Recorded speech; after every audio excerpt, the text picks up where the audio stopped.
휴전은 연장됐습니다. 근데 봉쇄는 안 풀렸어요. 트럼프는 직접 말을 전해왔습니다. 이란이 통일된 제안을 내놓을 때까지 휴전을 연장하되 봉쇄는 유지하고 군사적으로 준비된 상태를 유지한다고요. 배가 안 다니면 기름값은 안 내려옵니다. 브렌트는 100달러 문턱이에요. 오늘도 놓치면 안 될 정보 나나의 시선에서 짚어드립니다. 제가 어제 말씀드렸잖아요. 이란이 테이블에 나오느냐가 유가, 달러, 주식의 다음 방향을 결정한다고요. 근데 오늘 상황이 좀 복잡해요. 이란은 위협 아래 협상하지 않겠다고 했어요. 봉쇄는 전쟁 범죄다라고까지 했는데요. 국회의장 갈리바프는 전장에서 새로운 카드를 보여줄 준비가 되어 있다고 했습니다. 벤스 부통령은 파키스탄에 안 갔어요. 출발을 미루고 백악관에 남았죠. 그러다가 트럼프가 갑자기 방향을 바꾼 겁니다. 이란 정부가 심각하게 분열돼 있다. 파키스탄 총리와 육군 참모총장의 요청으로 이란이 통일된 제안을 내놓을 때까지 휴전을 연장한다고요. 파키스탄 총리도 바로 환영 성명을 내밀었습니다.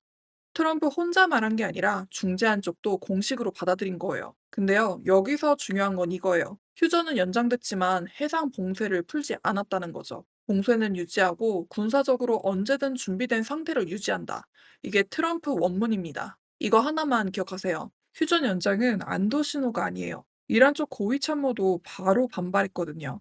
휴전 연장은 기습 공격을 위한 시간 벌기 술책이다. 봉쇄 지속은 폭격과 다르지 않으며 군사적 대응이 필요하다고 했습니다. 봉쇄가 풀리지 않으면 기름값은 안 내려와요. 성장주 들고 계신 분들 이 부분이 제일 아프실 수 있습니다. 국제에너지기구가 어제 공식 발언을 했거든요.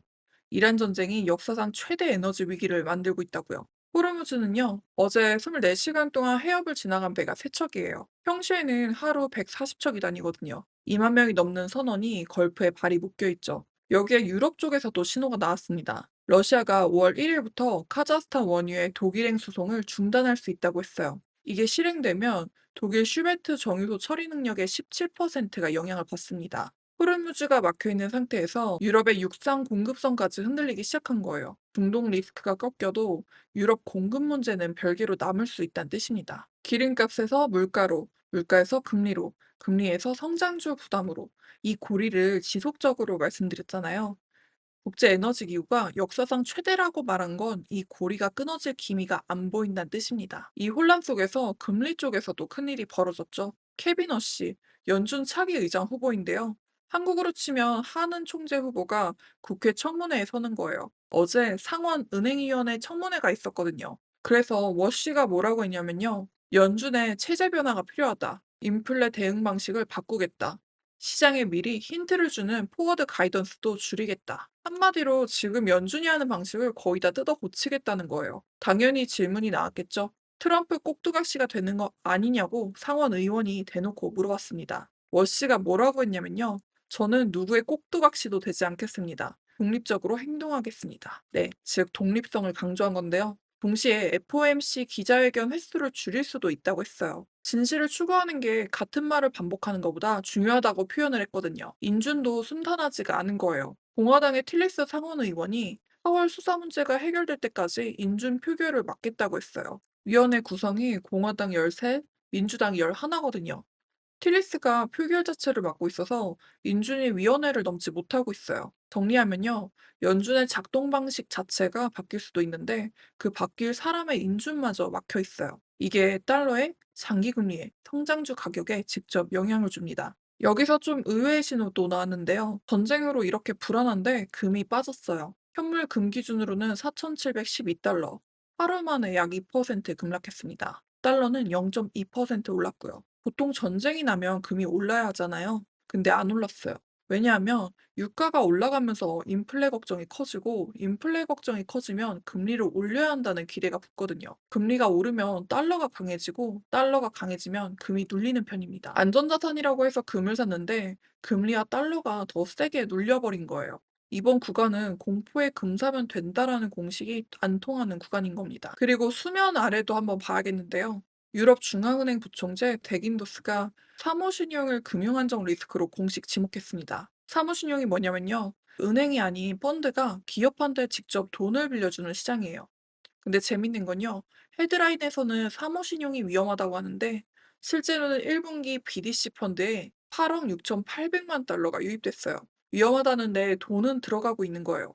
이게 뭘 말하냐면요. 시장이 아직 사모신용 리스크를 충분히 가격에 넣지 않았다는 뜻일 수도 있어요. 유럽 중앙은행 5월 금융안정 보고서에서 이걸 더 깊이 다룰 예정이거든요. 그때 톤이 얼마나 세게 나오느냐가 다음 관전 포인트가 될 수 있습니다. 월가는 하락세로 마무리했습니다. S&P 500이 0.63%, 나스닥이 0.59% 하락하면서 마감했고요. 나스닥은 13일 연속 상승이 끊겼습니다. 소매 판매는 1.7% 올라서 숫자만 보면 좋아 보여요. 근데 자세히 보면 증가분의 가장 큰 부분이 주유소 매출이거든요. 주유소 매출이 15.5% 급증했어요. 다른 항목도 올랐지만 기름값 효과가 가장 컸습니다. 주유소를 빼면 0.6%밖에 안 올랐거든요. 3M도 실적을 발표했는데요. 이익은 예상보다 좋았어요. 근데 동시에 이런 말을 전했습니다. 유가 급등으로 연간 1억 2,500만 달러의 비용이 늘어날 수 있다고요.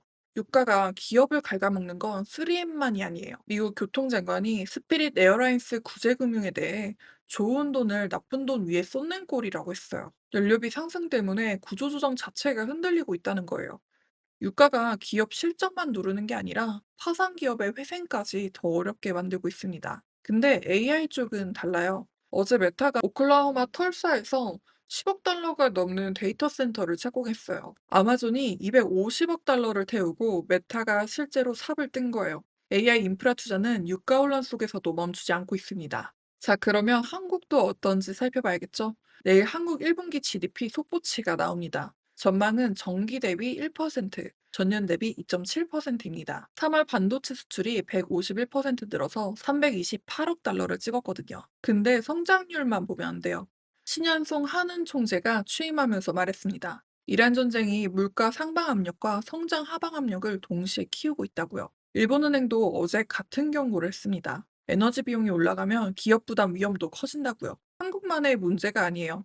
아시아 전체가 같은 딜레마에 빠져 있습니다. 이란 회담 결과 나오면 바로 다음 영상에서 다뤄드릴게요. 알림 설정 해두시면 놓치지 않습니다. 이거 하나만 기억하세요.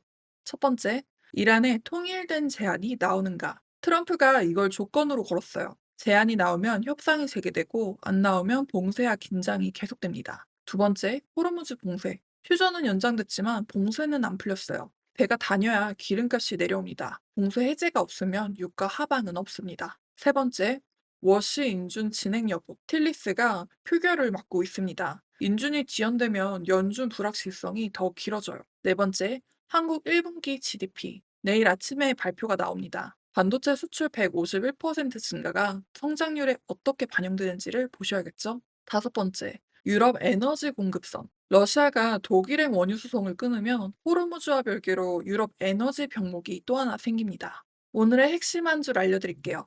트럼프가 휴전을 연장했어요. 근데 봉쇄는 안 풀었습니다. 이게 안도인지 시간 벌기인지 이란이 통일된 제안을 내놓으면 어떻게 되고 안 나오면 또 어떻게 될지 두 시나리오를 다음 영상에서 다뤄보겠습니다. 오늘은 여기까지 준비했고요. 좋은 하루 보내세요. 감사합니다.